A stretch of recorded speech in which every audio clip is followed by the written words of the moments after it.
Hello, everybody. This is Catholic Dad, episode number 246, fluoride in the water. So I'm a physician. I've been in private practice for over 13 years now. I've been in medicine over half my life with regards to training and, well over half my life, actually. And I've been around a little bit, and I actually read a lot, and I study a lot, and I also observe a lot, and I think a lot. Fluoride in the water is something I haven't thought about in a really long time, but the pediatric JAMA article, the Journal of American Medical Association, came out this week with an article that actually suggests that fluoride in the water and maternal fluoride, when a woman's pregnant, will actually drop the IQ of their unborn children and will drop their IQ, particularly of the boys, up to 5 IQ points.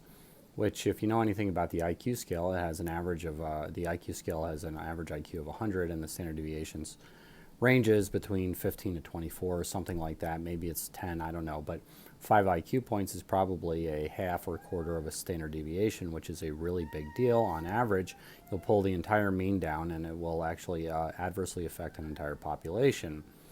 And so this journal that got published in the JAMA Pediatric article, that's a really big deal because JAMA doesn't publish things lightly. And oh, by the way, it should probably make people start thinking really hard about whether we should have public fluorination of water, which we have in 70% of the people in this country drink fluorinated water.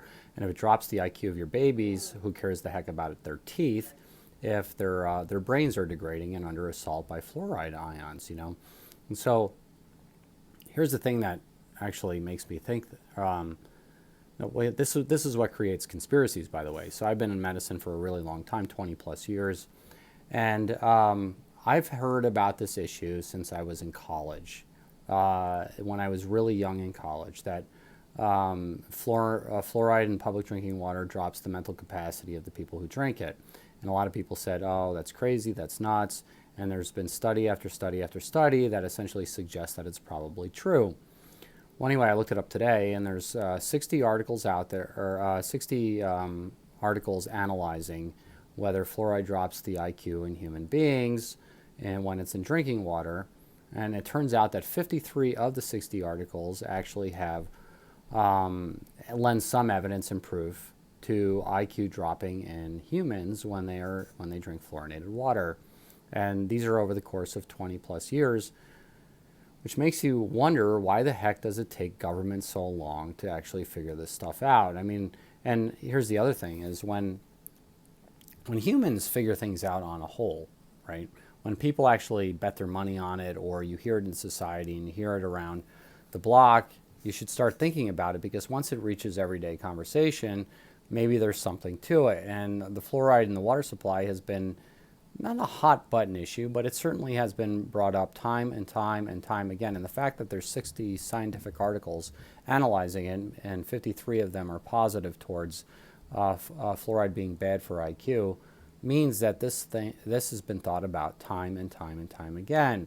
Well, the public officials who are responsible for the water supply, don't they read scientific articles? Don't they actually analyze the data? Don't they actually look at things? And the answer is it's an obvious no. I mean, how the heck can we be here in 2019 when there's been evidence that fluorinated water might lower the IQ of humans for 30 years, and nobody launched some massive trial on it with public dollars when the fluoride is paid for with public dollars?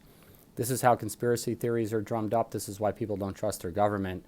And frankly, if you take 5 IQ points out of an entire generation of males, you're going to almost set your society back to the Stone Age. That's a really big deal.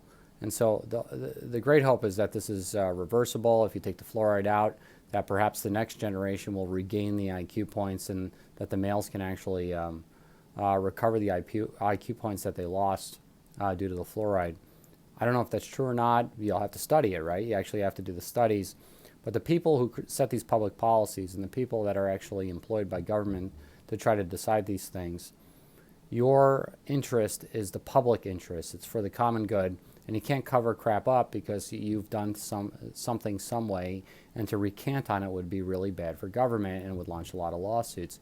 You actually have to do what's right. And so this is Catholic Dad making you think about it. Fluoride in water, I think Well, I don't really know what the answer is, but now we have 54 articles that are studies that actually suggest that fluoride drops the IQ in humans. And this last one, like the statement was very strong in the JAMA article that this is irrefutable.